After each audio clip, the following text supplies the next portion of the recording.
Hey there. Hello. Welcome, welcome. I am Resume Lezlie. Thank you so much for being here on this glorious Tuesday. This is episode number 10 of Career Tip Tuesdays. I'm excited to have you all here. I'm excited to be doing installment number 3 of our Behind Hiring series. If you're interested in back episodes of the Behind Hiring series, I do post them on YouTube. So find my YouTube channel and you will be able to find those episodes. If you are tuning in, thank you again. Go ahead and like this video and share it with your friends, with your network, if you think there are other people who would be interested. Also, go ahead and leave a comment for me. Let me know where you're watching from. I see people already. Hello, Lori in Halton, Ontario, Canada. Hey, Amy from Indiana. Hey, Andy. Hey, David from Houston. My goodness, so many people. That's fantastic. I'm so happy that you're here. If you happen to be catching the replay, go ahead and like it as well and comment replay for me. It's always great to know who's catching it afterwards and how many people are tuning in.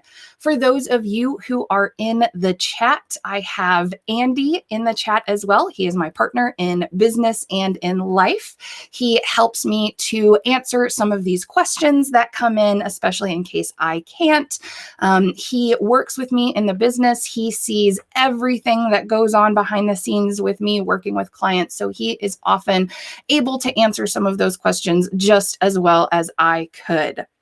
Okay, as I mentioned, today is the Behind Hiring series, and the purpose of this series is really to take you, the job seeker, behind the hiring process. So it is my goal on the second Tuesday of every month to bring in someone who has that insider perspective and who knows really what goes on behind the hiring process. I am so excited for my guest today, but before we get into that, I just want to tease a little bit of some exciting news that I have starting next month. So the Behind Hiring sessions will now look a little bit different starting in April.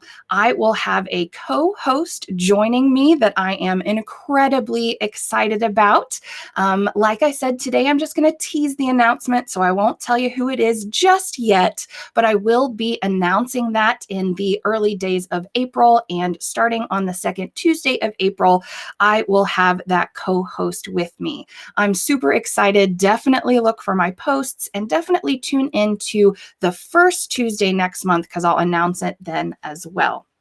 But as for today, we are talking with Amy Garr. And if that last name sounds familiar to you, it should, because I am Lezlie Garr and Amy Garr is my mom. She is a rock star HR exec. She has been in HR for quite some time. I will let her tell you all about her background. But as far as I'm concerned, she really was one of the early indicators, or one of the first people who helped lay the foundation for me to be successful now as a resume writer and career coach. And it's something that I certainly didn't know was ever going to happen. And I don't think she was, giving me this information because she thought that I would ever grow up to be a resume writer or career coach. But anytime as a teenager that I was applying for jobs, she was always walking me through the right steps and best practices. So I'm super excited to talk to her today. I will go ahead and bring her on. Hello, Amy. Thank you so much for being here. Hello, Lezlie. Thank you for having me. I'm really excited to be here. Good. I'm excited to have you here too. Let me pull up the info. There we go. We've got your name on there. If you would, can you start by just kind of telling everybody a little bit about your career history and how you got into HR and all that good stuff? Yeah, so just the quick background, I guess. I got my master's degree in public administration with a focus on personnel management. That's how long ago it was when they still called it personnel management. And then kind of diverged from that and ended up spending a good 10 years as an executive assistant to some really fantastic leaders and mentors. And so I give them a lot of credit for me actually moving into human resources permanently. So the first piece of advice I would have is get a mentor, find someone, find a great boss to work for, and learn everything you can, because whether it's your ultimate job or career destination, you can never go wrong by having a great mentor. And so I worked with those great leaders for a long time and had the opportunity to move into an HR manager role, and again continue to work with some wonderful people and just continue to grow and learn. So I think it's constant learning. And I love human resources because there is so much to it. It's changed a lot over the decades. It used to be really just about almost administrative work, hiring, terminating, discipline, performance reviews. Now it's much more strategic. And so there's a much closer connection to operations of the business and really strategic direction of the business. And so that's one of the things I love about being in this. It's constantly changing.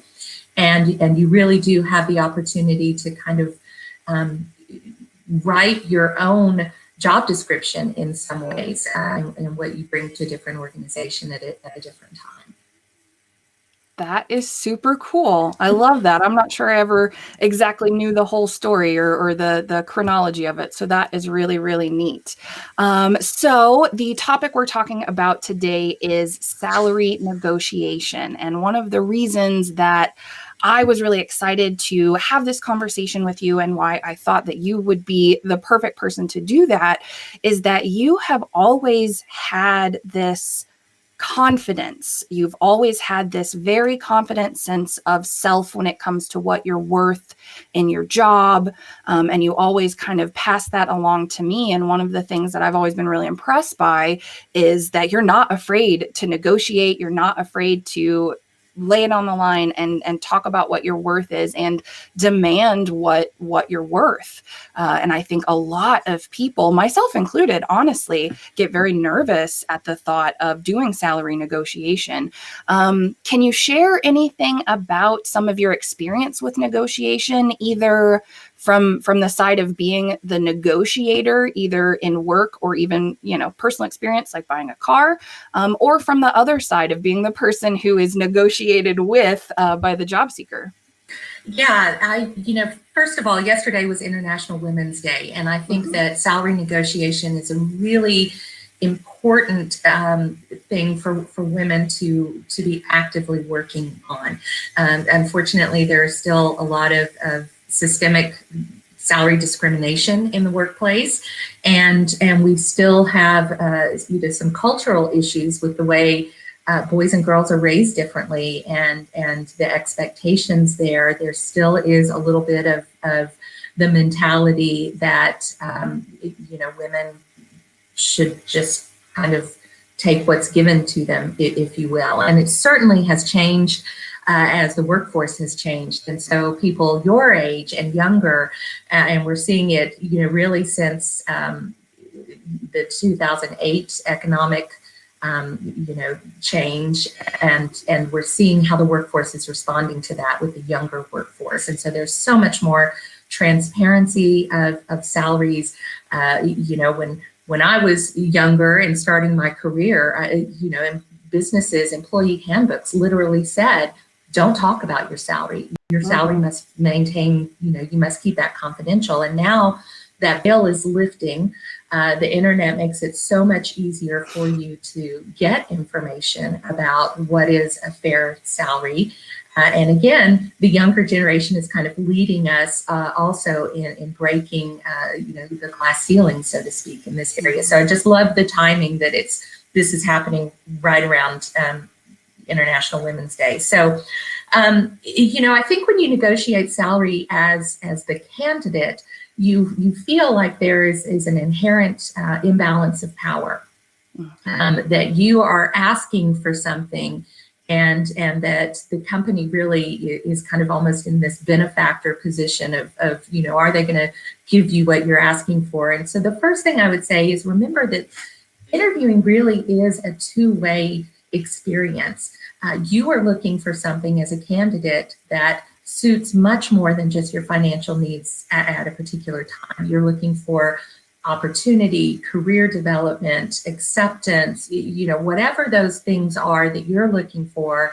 And the company is looking for a candidate that, you know, brings the skills that they need, the experience, it's going to be a good culture fit. So keep in mind, you know, there really is not one-sided.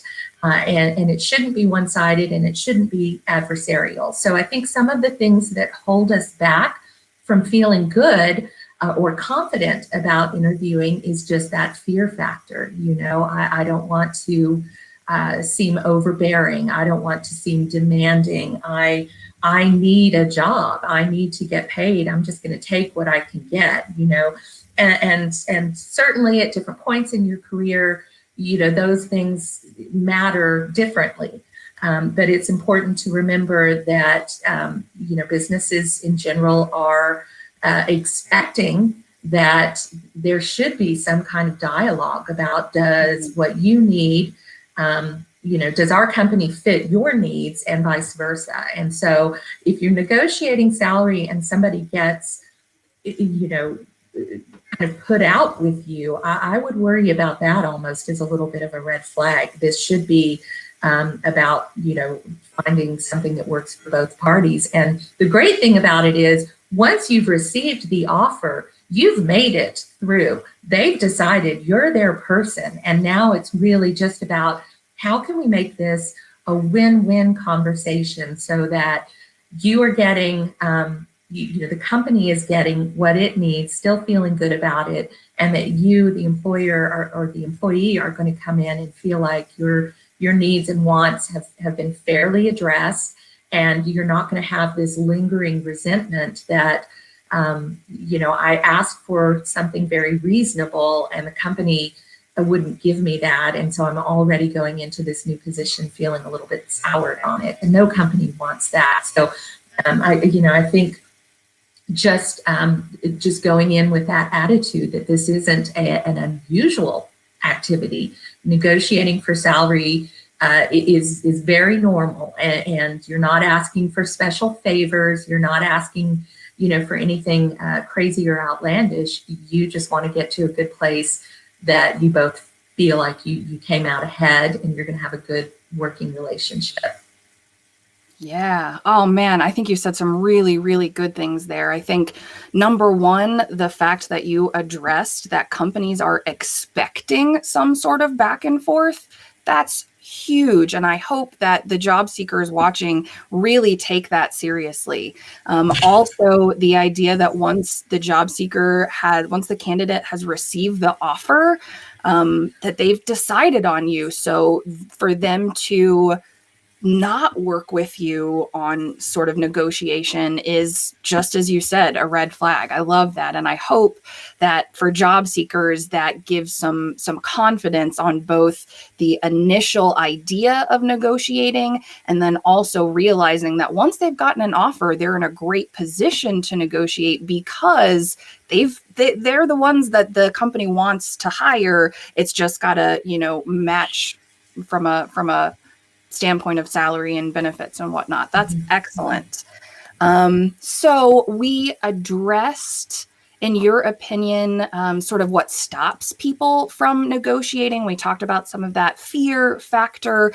Do you have any insight, or could you estimate how often a company or you have been likely to walk away from a negotiation? Because I've talked to some other people in hiring manager positions, and they typically say not a lot, you know, unless it's fully unreasonable, it doesn't happen a lot. Has that been your experience as well?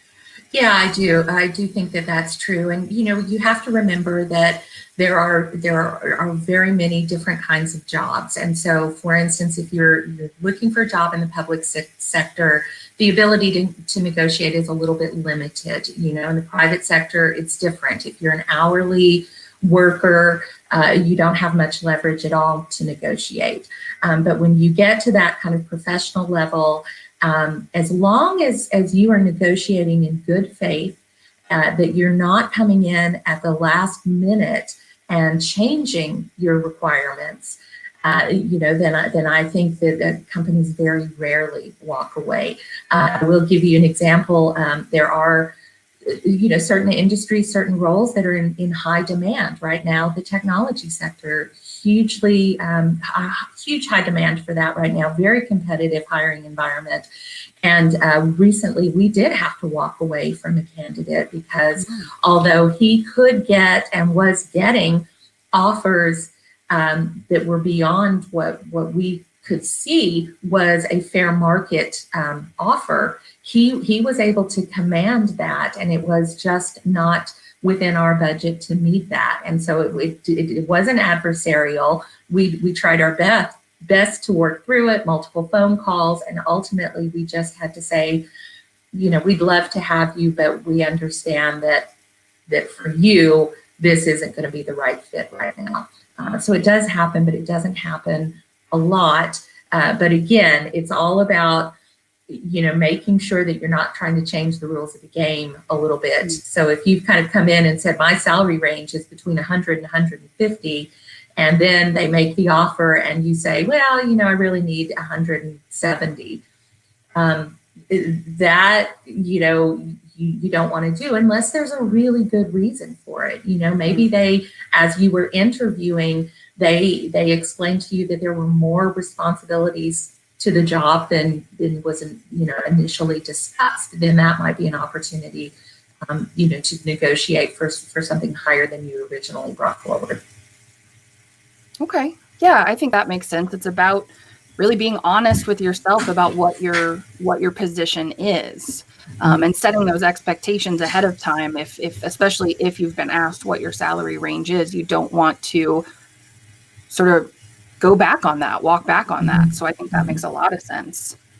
So you mentioned that there are all types of different jobs, and certainly there is a type of job, hourly job, or maybe even a certain career level where negotiation is not either not possible or not advised.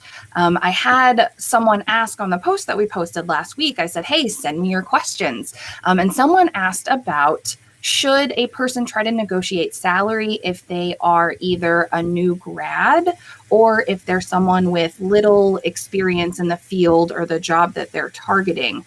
Do you have any advice on something like that? I think it's always a good idea to be prepared to negotiate. And the nice thing about it now, as I mentioned, is anything you want to know, you just Google it. Get on Google. There's so much data available to you as a job seeker. You can go to websites like Glassdoor or Indeed. You can read reviews of the company that former or current employees have posted, so you really get an idea of what their interview experience was like, or anything like that. You can get on things like payscale.com or salary.com, Indeed even, LinkedIn even, and look for your position, your job title, and get information about, kind of what the salary range is for that. So really, you have to think of it almost as being a consumer. If I'm looking for a job, I want to be educated about what my options are, what the salary range is, and know that. And so by the same token, companies are doing that as well. And they've got even better data. And so, they are looking at it too, and they're setting their range of what their budget is, what they think is reasonable. And so again, having that data is going to help maybe they are giving you an awesome offer and you're thrilled and don't feel a need to negotiate. And if that's the case, that's okay. There's nothing that says you have to negotiate. But I do think, again, negotiation is fairly routine now, and you've got to make that decision based on what you've kind of put a premium on as far as what's important to you in this new job. So, I do think, again, it's about knowing, the business, the company, what they're options may be for an ability to negotiate. Teachers, for instance, very tight ranges, not a lot of opportunity to negotiate there. Same in the public sector, government jobs, they've got salary grades and bands, and there's not going to be a lot of flexibility there. So just kind of knowing the landscape of the different organizations you're interviewing will help kind of decide, am I going to be successful? Should I try this? That kind of thing. And again, let's keep in mind that negotiating isn't always about cash dollars. If you're working downtown, for instance, and you have to pay for parking, that might be something you could negotiate for. Extra PTO days. So there are many different things that all kind of come together for your total rewards package that you can look to as you negotiate. Yep, I love that. And I think I've got a question for you a little bit later on about some more things that you can negotiate aside from salary. So we'll definitely get to that. When it comes to being asked as a candidate about your salary range or what your expectations are, a lot of people are nervous about that. They're not quite sure how to answer that question.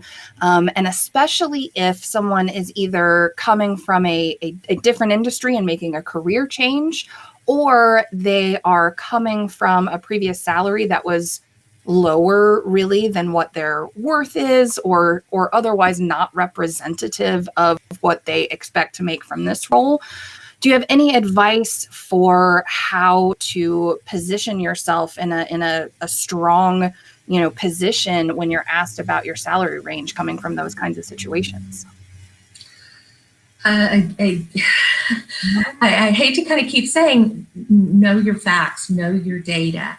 And really spend that time and have that confidence that what you're asking for, is reasonable. So I think, one of the things, it's interesting, we as the company I work for now, we do not, when we post a job, we don't advertise the range, but we ask for the candidate's range. And very, very often candidates are unwilling to provide that. And I do understand that. But as a recruiter and an interviewer, I want to be respectful of everybody's time. So if we have a job that pays $100 and you need a job that pays $150, we should just know that up front and be respectful of one another's time. So I think one of the questions that you got earlier when you posted this was somebody had asked, what if a company asks you what the minimum you'll accept is? Mm-hmm. And boy, I hate that question. I would really not like to get that question as a candidate, because I think that to me speaks to the culture a little bit. That they are in a position where they want to get you for as cheap as they possibly can. Mm. And so, again, to kind of tie back to, some of the inequality in negotiating for salaries, we do see that there's been this systematic, history of women being underpaid, and that's just perpetuated throughout their careers. And so you're seeing a lot of change now being led in different countries. Many states are starting to change that, banning that question on applications, so that they can ask you for your range, but they can't ask you for your salary history. And so I think that it all is kind of something to think about. But I think having a range, knowing a reasonable range for the position based on your research, is a fair thing to ask, and something that you should feel confident about, when you put it out there. And it doesn't have to be, this is the lowest I would take and this is my dream amount. Mm-hmm. It needs to really be based on the data. Yep, I love that. You mentioned that when you as the company post a job, you don't include, or the company that you work at now at least doesn't include the salary range for that role, but that you do ask that because you want to be respectful of everyone's time. on that note of being respectful for everyone's time, there's a big sort of push right now to say, hey, companies, put your range for the job. Can you give any insights as to why companies would choose not to do that? Because that certainly would allow for respectability of everyone's time. Can you share reasoning behind that at all? Only that, as the employer, I want to keep as many cards in my deck as I can. And so, right now the landscape is such that I can kind of get away with that, if you will. They're also, depending on the company, how big it is, level of sophistication, you may have as a company a range in mind and then find a candidate that just hits every single point and then some. And so, it's nice to have that flexibility also to say, hey, this isn't what we intended to pay, but we're going to get this, and this out of it too. And so, again, to kind of have that flexibility. But no, you're right. It is an imbalance of power kind of thing. And frankly, companies, are just in a position to continue to be able to operate that way. And on that note, if a candidate were to approach you after sort of first initial contact, you reach out, you say, hey, we want to schedule an interview or what have you. If they turn around and say, that sounds great, I would love to, before we do that, this is my salary range. Is that meetable?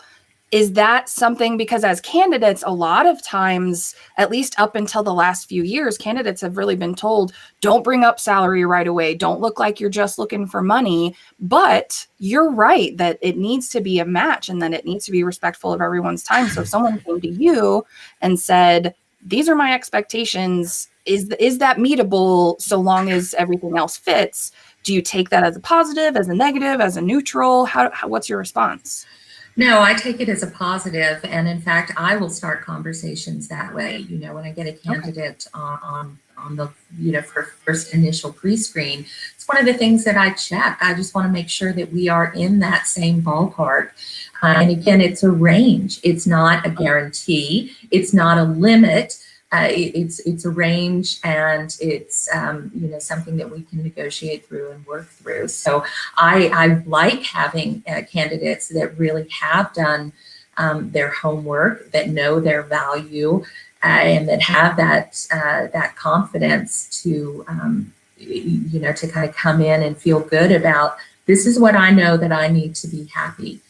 Because I don't want a candidate that is taking a job that they're not going to feel happy about, in the long run. That's not going to serve us, not going to serve them. Yep, that definitely makes sense. And I just love how everything that you're talking about going into salary negotiation is about the candidate being armed with knowledge and understanding their own value and worth. That's something that I definitely harp on and work on with clients, and a lot of my colleagues through LinkedIn who are career coaches and resume writers do the same. So I love that you're on the employer side saying the exact same thing. Hey guys, be prepared, know what you're worth, know what the market, average sort of is, and come into it with as much power and knowledge on your side as you can. That's really cool. Mm-hmm. Let's see. Andy's telling me we've got a few questions in here. I think maybe I'll just pull one. Let's see. Oh, we've got somebody who says they love this Garr dynamic duo. So that's fun. That is fun. Let's see. You know what? There's a lot of questions that we still have to go through. I'm sorry, guys. I'm having a hard time picking out a good one. So I think we'll just go back to the prepared questions that we have here. So yes, you mentioned about answering what's the absolute minimum you would expect or you would accept. And I love that that's sort of a hard no from you. That's really, really cool. So you mentioned that, even when there is a job that has a stated salary range, how would you recommend someone to go about asking for more than that stated range or more than that market average? So you said, sometimes there's a candidate who meets all your requirements and then some. What about from their perspective of trying to prove that and trying to ask for more than what the range is? Same answer, unfortunately. Fair enough. Know That's your good. facts, know your data. What's your justification for asking for something beyond that range? You know, is the job, as they've described it now, as you've gone through the interview process, is the job a little bit different than you originally anticipated? Are there more responsibilities than you thought?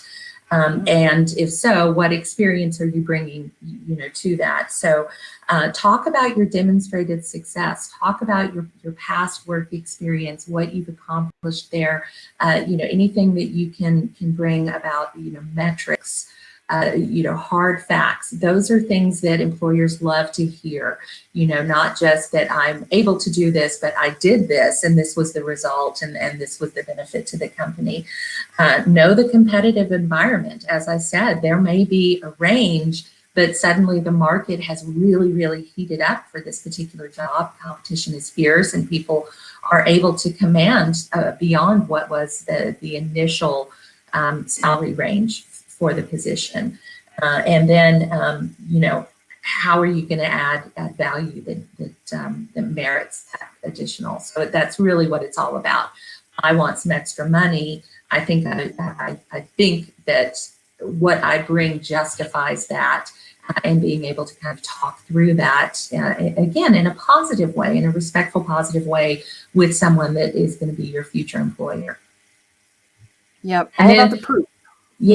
Yes, and be realistic, right? So you've got to be realistic. If you are just negotiating for the sake of negotiating so that you can feel good, that you've done that as kind of a check the box step, I'd say really think about, you know, what your motivations are there. But if you feel like, honestly, the work, the job, the requirements really merit that extra money or that extra benefit, whatever that might be, the paid parking, the extra PTO, the bonus, you know, really be able to kind of step through and articulate that. Excellent. I really like that. Okay, question from Laura. How to negotiate bonuses in today's uncertain times? She says, I think if I ask for a greater salary in exchange of 0.0 bonus, I might be seen as someone who does want to be challenged and add value to the organization. So how to negotiate bonuses in today's sort of uncertain times? Right. So part of that is going to be cultural to the company. You know, is it a company that has a bonus structure, a formal bonus structure, or would this kind of be, you know, a one-off? And what would they be getting out of that bonus, and how would that bonus be structured? So is it all about individual achievements? Would you have target goals that you would have to meet? You know, would those target goals be beyond the normal scope of what you should, you know, what would be anticipated to be done as part of that job? So Laura, I do think it's interesting because I still run into this and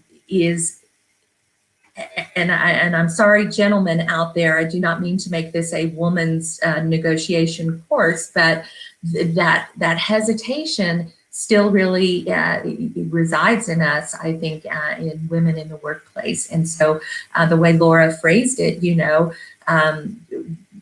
would the company feel like I was challenging the organization? I hate that we even have to think that way, that anyone has to think that way. So again, it's all about being fair and reasonable. What am I asking for? What am I willing to give in return?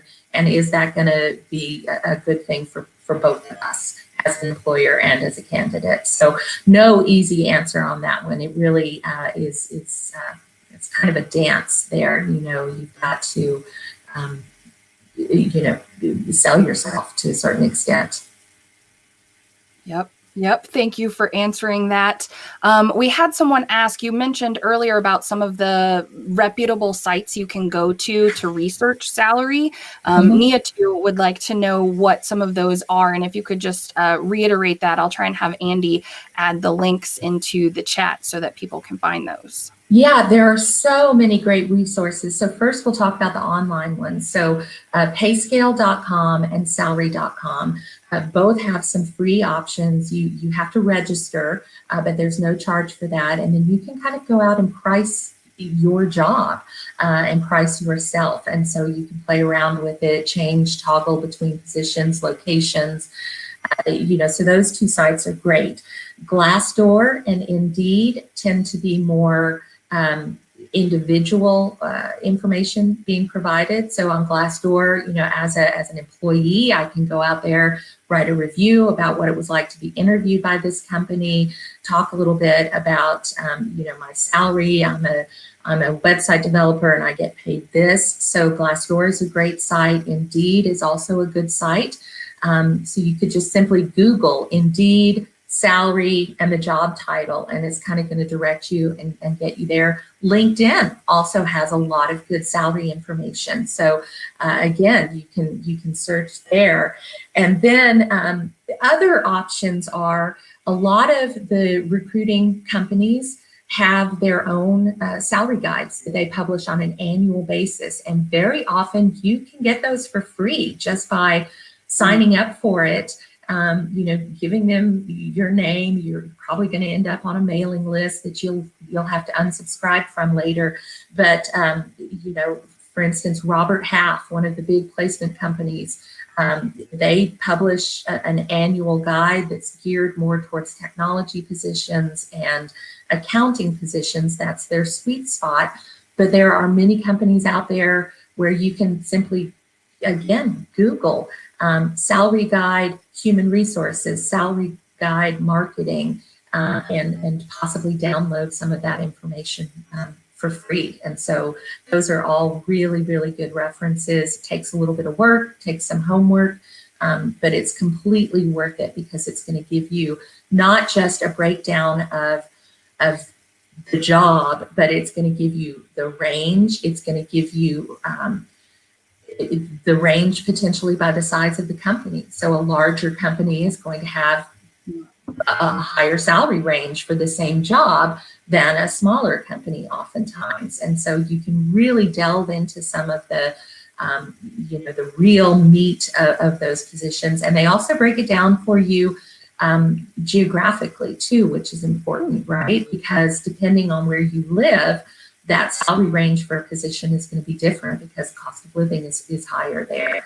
And so knowing all of those things is important. When you get on Indeed, for instance, you may only find a salary range that's kind of based on a national average. And in your mind, you need to remember that, hey, the cost of living in New York City is, double that, and be able to kind of do that mental math, if you will, to get to a salary range.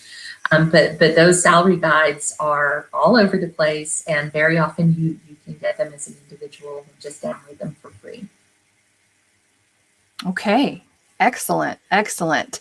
So we talked a little bit about maybe negotiating bonuses versus salary, or a few other things that you can negotiate outside of the actual salary. And this is something that you completely opened my eyes to. I had no idea that was a thing, early on and going into jobs and stuff. And I think maybe a lot of job seekers are in that boat where they're just not even really aware of what other things that you can negotiate.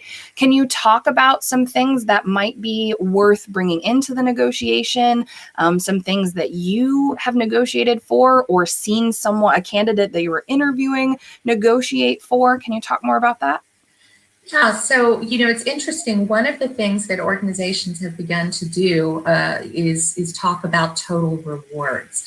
And so part of it is really, the company kind of promoting and marketing itself. They want you to remember that, hey, I don't just pay your salary, I pay part of your insurance cost, I give you PTO, these kinds of things. And so, as a job seeker, as a consumer, if you will, you need to kind of think about that total rewards package. And so that's kind of everything from your base salary to your bonus potential to the amount of PTO you're getting. Certainly when you get to higher career levels, a company has its handbook, if you will, that says this is our PTO rate, but there's no reason that they can't give additional PTO. And so oftentimes you'll find somebody at a higher,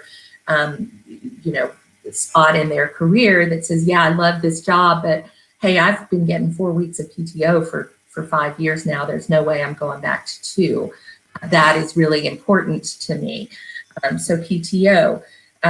You've also got to look at things like the cost of your insurance. I'm regularly surprised at the number of candidates that will never even ask to talk about that. And the cost of your insurance is expensive, and it can differ between companies madly. So some company may pay the full cost of your medical insurance, and another company may pay 20% of it. And so that definitely hits your bottom line too. Now, you can't negotiate to pay a different amount of your insurance premium, but it is something that you need to consider as you're making a decision about that total package that you're looking at. Other things you can negotiate, we talked about paid parking. If you're going to be in an area where you have to, pay for your parking, tuition reimbursement or student loan forgiveness, those can be negotiated for. And other things that you can consider, can't negotiate for, but things you should consider as you are looking at that total rewards package. Does your company do matching donations? If I want to make a donation to Planned Parenthood, for instance, is my company going to match that? Do they have that program? What does my commute look like? How am I going to be, spending my time, my gas money, my toll costs for that? The culture of the company is important too. Are they very rigid, or do they, give you the opportunity to work from home? Certainly, the pandemic has just blown the door off that. So that'll really be interesting to see as people start returning to the workplace. Other things to consider is the reputation of the company. I might take a slightly smaller salary to work for a premier employer because in my particular work, that would be important. It's like making the decision, is it important for me to go to Yale as opposed to a community college? Is that Yale name gonna get me something? Is it really, if I worked at Google, is there some cachet to that that's going to help my career over time? And then also think about who you're working for and what your access is to leadership. Because, I started talking kind of early on about the importance of mentors and having great bosses. And so in a larger organization, for instance, if you join as a staff accountant, you might be 4 levels down from the CFO. But if you go into a smaller mid-range size company, you may be working daily with the CFO, and there's definitely some cachet in that too. Being able to say, I kind of had a spot at the senior table, I worked daily with the CFO. So those are all things to think about when you're kind of talking about total rewards and where you are in your overall career and what's important to you at a particular time. I like that. So that last thing you mentioned about, consider where you are in relation to leadership and how often you get to, work with the leadership. Is that something, because I know these last things that you've mentioned are not things that you can negotiate. They're just things that you want to know and to take into consideration when negotiating or deciding on a job. When it comes to that proximity to leadership, is that something that you feel is a higher benefit within that, role and while that candidate is in that role? Or do you feel like it's a higher benefit when they're leaving that role to be able to tell the next company, hey, I was a trusted, supporter and whatever, working with the leadership team? Where do you think the benefit is higher, or do you think it's both?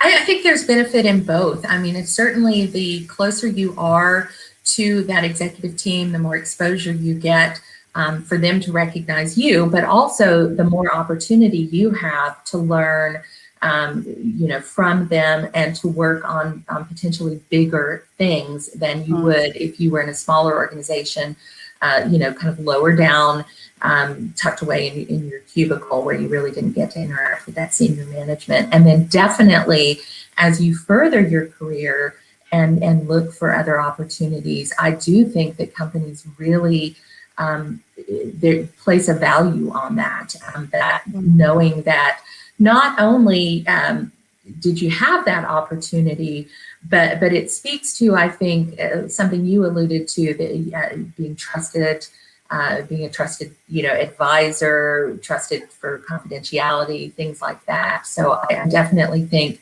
it benefits you on both sides. And one thing I'm noticing sort of as an underlying theme for all of this, number one is knowing your power and really feeling empowered with all of your knowledge and things like that. But I think another thing to note is the idea of sort of compounding opportunity with negotiation. This is something that a colleague of mine, Austin Belsack, mentioned in a post last week that really hit the nail on the head. And he talked about the power of negotiation, not just in a singular opportunity for a job, but how it compounds over your career. And I think what you're talking about is touching on that, not just from the standpoint of the actual salary negotiation, but also the additional experience that you're able to gain and then leverage as you move further through your career. Awesome way to put it. Absolutely. Compounding it is a perfect description, because it just moves you every step. You take a little bit more with you. And so certainly from a base salary perspective, that's why you want to negotiate and you want to get the most that you can, because it does kind of move with you, but also that experience makes such a difference. And I keep saying and really hope that you guys take to heart, having great bosses makes such a difference. And so if you find yourself in a position where you just hate your boss, get out. It's just not it's never gonna pay off for you. A good boss and a great company culture is gonna, make all the difference to how you feel about the work and the work that you're able to do. So I feel really strongly about having good bosses. And when I say good boss, for me, they were good people, good bosses, but they were also so incredibly generous about taking me on the journey with them and letting me have a safe space to ask questions if I didn't understand something, and tend to give feedback, because I might have some important, tidbit to share that would make a difference in a decision that they're making. And so I think if you are a boss, really strive to be generous to your employees that way and share knowledge, and always look for great bosses. That is, it's as important as finding your life partner, because you're with them 8 hours a day, and it's just so much better when you really like them. Yep.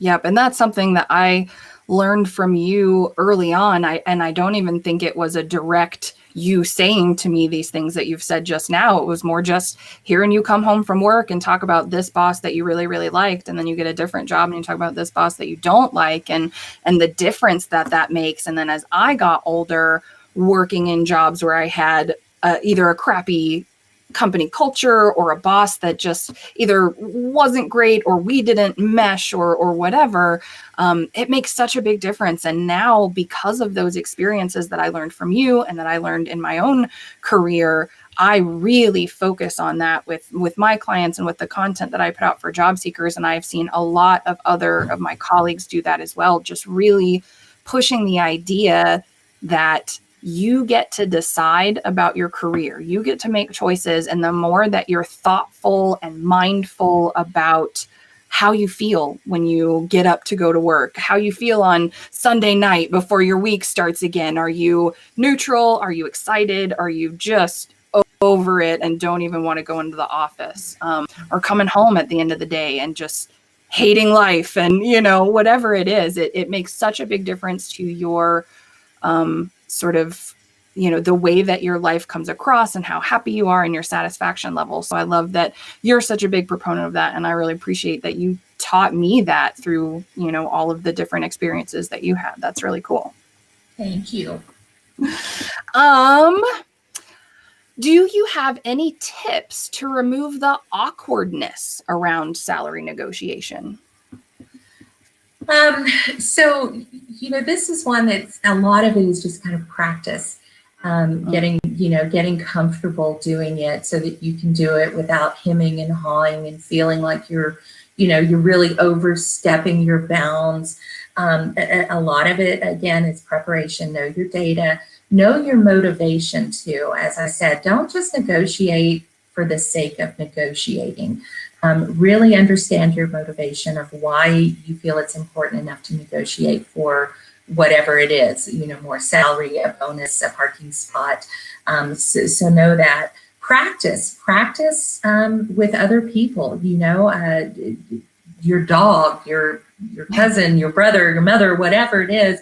There is something to be said about just kind of being able to practice it. And then, look, I'm a big fan of faking it until you make it.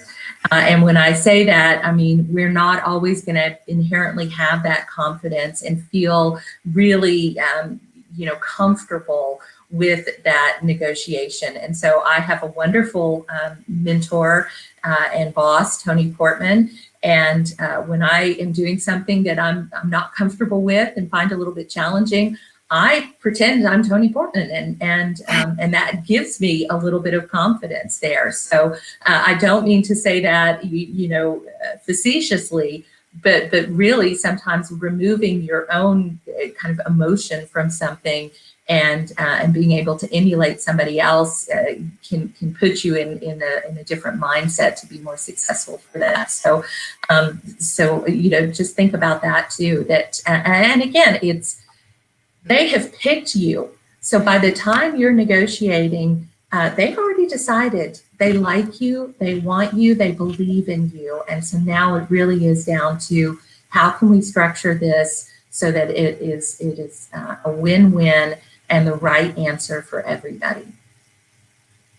I like that. And I also am a big sort of fan of fake it till you make it. For anybody watching, anytime I went live in the early days, I was just faking it. I'm still trying to make it. But what it is in the initial times that I did it, I was incredibly nervous and I was a little bit, there was less of a good flow. And now the more that I do it, even though I still feel a little bit nervous before I go live, it gets easier.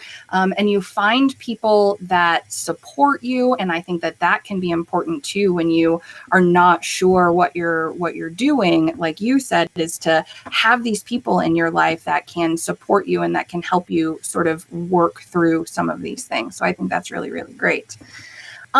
We are getting close to the end. There's a couple of questions that have been posed that kind of just rehash what we've talked about. So Amy in the audience says, is it okay to negotiate on an offer after providing salary expectations initially? And I know that you touched on that, but can you kind of maybe just summarize? I do think it's okay, but again, I think you need to have a good reason for it. So if you have provided a salary range for you to kind of change the game in the 11th hour, I want to know why. What has changed from where we originally started? And so again, is it that the market has heated up? Is it that your original research wasn't quite good and now you understand that position merits a different wage? Is it that the job is a little bit bigger than you initially understood based on the job posting or the job description that you provided? So yeah, it's okay, but there needs to really be a good reason behind it. So I think, that would be my best advice there. And of course, to be able to really demonstrate and articulate, that data to the hiring manager or the recruiter. Yep. One last question from Annie. Annie says, free job boards don't always allow to post a salary range. Would you simply suggest adding it to the role description? This looks like Annie is actually from HR. So she's asking from your perspective as the company, should you just add it to the description if the job board won't let you put in a range for it? I think you certainly can. Again, it's not a requirement to add the range. If you decide that it makes sense for your company, to provide that kind of transparency, and job seekers are certainly going to appreciate it. They'll know what they're going into. So I think putting it anywhere in the body of the job posting is just fine. And also, again, depending on the job board that you're using, you can ask them to provide a salary range as well. Okay. Well, excellent. It looks like we've gotten to most of the questions. I really appreciate you being here today. I love the information that you gave. I certainly learned a lot that I hope to incorporate into my work with clients. And I think that a lot of the people watching learned a lot as well. We've got lots of thank yous already here. So I think you've done a great job, and I really appreciate you being here. Oh, thank you so much. It's great to see all of these comments and questions coming in. Thank you, Annie. SHRM certified. I love that. Me too. It's hard. So, no, I think this is wonderful. And of course, I think you're wonderful. Well, thank you. You're my daughter. Of course, of course. Well, this has been really fun. I have loved the opportunity to interview you. I don't think I ever really thought that that would be a thing. So this has been really neat. I appreciate it. And I will go ahead and let you go and just do a little bit of closing with people. But thank you again so much for being here. Thanks so much. Have a great day, everyone. All right. Hello, hello. Thank you to everyone for being here. That was so much fun. Thank you to those of you who put in your questions. That has been amazing. Remember, I do go live for Career Tip Tuesdays every Tuesday. I have a different theme for every Tuesday of the month. The first one is a pop-up class. This one, of course, for the second Tuesday is behind hiring. Next Tuesday, I will be doing a Roast My Resume session where I will be reviewing real job seeker resumes live right here on LinkedIn. And then the final Tuesday of the month is a live job seeker Q&A where I answer real job seeker questions. If you want to be sure you're catching everything about Career Tip Tuesday, be sure to follow the hashtag Career Tip Tuesdays. It is in the description for this post. I also think that Andy might be getting ready to put it in the chat there. It's hashtag Career Tip Tuesdays. Also, you can follow hashtag Resume Lezlie to follow all of my content.